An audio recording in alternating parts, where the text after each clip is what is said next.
Nadreen हींअर असां royal चौक ते बीठा आहियूं ऐं लाड़काणो क़ाइदे ऐं प्रेस क्लब जे जेके आहे दोस्तनि जेको आहे कैंप लॻाई आहे जिते सकाफ़त जा रंग नज़र अचनि था। सभई टोपी अजरक सां बीठा आहिनि ऐं के चश्मनि सां बीठा आहिनि, के सुहिणा था लॻनि, के गुलाब जा गुल था लॻनि। पर हींअर असां वटि क़ाइदे ऐं प्रेस क्लब जो सदर बीठो आहे वहीद अहमद अबड़ो। असां हुन खां पुछंदासीं त सकाफ़त ते जेकी ये मल्हायो था अॻ में बि तव्हां हिकिड़े दफ़ो मल्हाई और ॿीहर मल्हाए केतिरो मज़ो थो अचे, कीअं थो महसूस थिए? ऐं ही पंहिंजो काज आहे। असीं पंहिंजे सिंध जी सकाफ़त वारे अॼोके हिन ईद जे ॾींहं खे तमामु बहितरीन नमूने सां असांखे एतिरी त ख़ुशी आहे जिन जो अंदाज़ कान्हे। उहा ख़ुशी इन जे करे आहे त अॼु सॼा जेके सिंधी आहिनि जेके कुंड कुश में के बि गलीअ में किथे बि आहिनि अॼु जाॻियल आहिनि। अॼु सभु पंहिंजे अमर जीजल जो जेको आहे उहो सॾु क़बूल कंदे इन एकता वारे ॾींहं सभु गॾु थींदा। भले केॾा बि इख़्तिलाफ़ हुजनि, कुझु बि हुजे, छा बि हुजे, पर अॼोके हिन ॾींहं ते जेके रंग आहिनि उहे सिर्फ़ु लॻंदा ई अजरक टोपीअ में ॼण इहे जीजल माउ जा हिकिड़ा ई पुट आहिनि, हिकु ई पीउ अथनि, हिकु ई माउ अथनि, जिन जो सॼो कमु जेको आहे इहो ई आहे त असांजी जेको आहे सिंध जीए जिते बि हुजे। सिंध जी जेकी ॻाल्हि कंदा हिन खां अलावा ॿी ॻाल्हि कोन कंदा।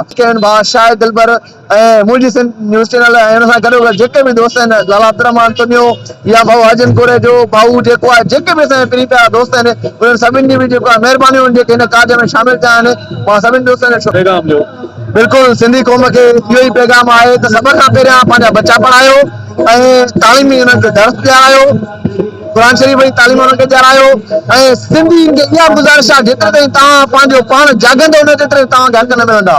पाण जाॻो, पंहिंजे बचनि खे तालीम ॾियारायो ऐं आला एवाननि ताईं जीअं असां साफ़ ई अवां आवाज़ आला एवान ते पहुचायूं था, ईअं पंहिंजे बचनि खे उन असेंबलियुनि ताईं तयारु कयो ऐं उन्हनि खे पंहिंजे हल्कनि में जेको आहे पंहिंजे सिंधी माण्हुनि खे बीहारियो जेके तव्हांजी ॻाल्हि कनि, जेके तव्हांजे अवाम जी ॻाल्हि कनि, तव्हांजे बचनि जी ॻाल्हि कनि, तव्हांजे जियापे जी ॻाल्हि कनि, तव्हांजे मुस्तक़बिल जी ॻाल्हि कनि, उहे ई तव्हांजो चिमकंदड़ सितारो आहिनि। अॼु असांजो सिंध जो हिकिड़ो सकाफ़ती ॾींहुं आहे, असां सिंधियुनि जे लाइ ईद जो ॾींहुं आहे।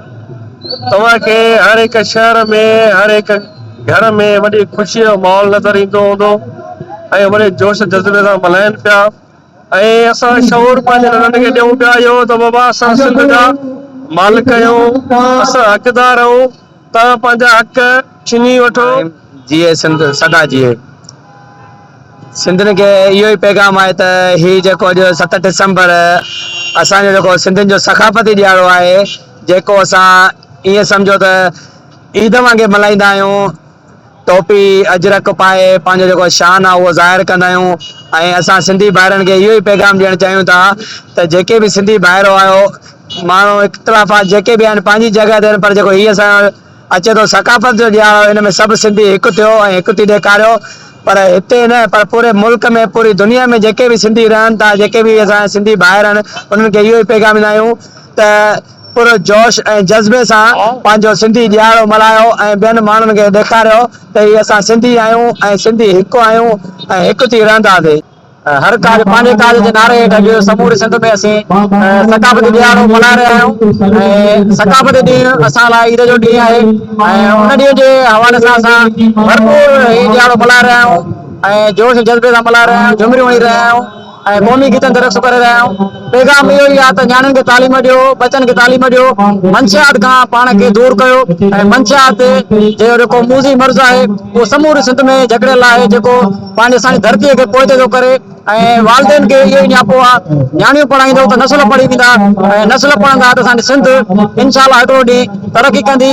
ऐं इन खां अलावा तव्हांखे इहो ॿुधायां त जेके इहे खिखर गुहाणा आहिनि जेके असां वटि हर दफ़े असांजे कंध में लॻल आहिनि, इन्हनि मां जान छॾाए पंहिंजा नौजवान जेके आहिनि उन्हनि खे असेंबलियुनि ताईं पहुचायो त जीअं सिंध में नौजवान क़यादत अचे त जीअं पंहिंजे धरतीअ जा ॾुख सूर जेके आहिनि उहे ख़तमु कराए सिंध खे हिकु ख़ूबसूरत सूबो बणाए ऐं तरक़ी ॾियारे। असांखे वॾी ख़ुशी थी रही आहे त असांजे लाड़काणे समेत पूरी सिंध में ऐं सिंध समेत पूरी दुनिया में अॼु सकाफ़ती ॾियारो मल्हाए थो वञे ऐं तमामु जेको आहे सो हिन सकाफ़ती ॾियारे खे उजागर कयो थो वञे ऐं अॼोके ॾींहं ते पंहिंजी सिंध जे सरदारनि खे मैसेज ॾियणु चाहियां थो त महिरबानी करे सिंध में जेके क़बीलाई जहिड़ा आहिनि उन्हनि खे ख़तमु करायो, उन्हनि जे लाइ कोशिशूं कयो, उन्हनि जे लाइ पंहिंजो भरपूर किरदारु अदा कयो त जीअं असांजे सिंध जो नौजवान नस्ल जेके जहिड़नि में असांजा उहो क़तल कया था वञनि, बेगुनाह नौजवान जेके उहो क़तल कया था वञनि, उन्हनि जी जानियूं बचायो। ऐं इहो असांजो मैसेज आहे, पंहिंजे ॿारनि खे तालीम ॾियो। ऐं जेका ॿी हिकिड़ी मां ॻाल्हि कंदुसि त जेके सिंध जे अंदरि असांजा प्राइवेट स्कूल आहिनि, उन्हनि जे अंदरि सिंधी ॿोली नथी पढ़ाई वञे।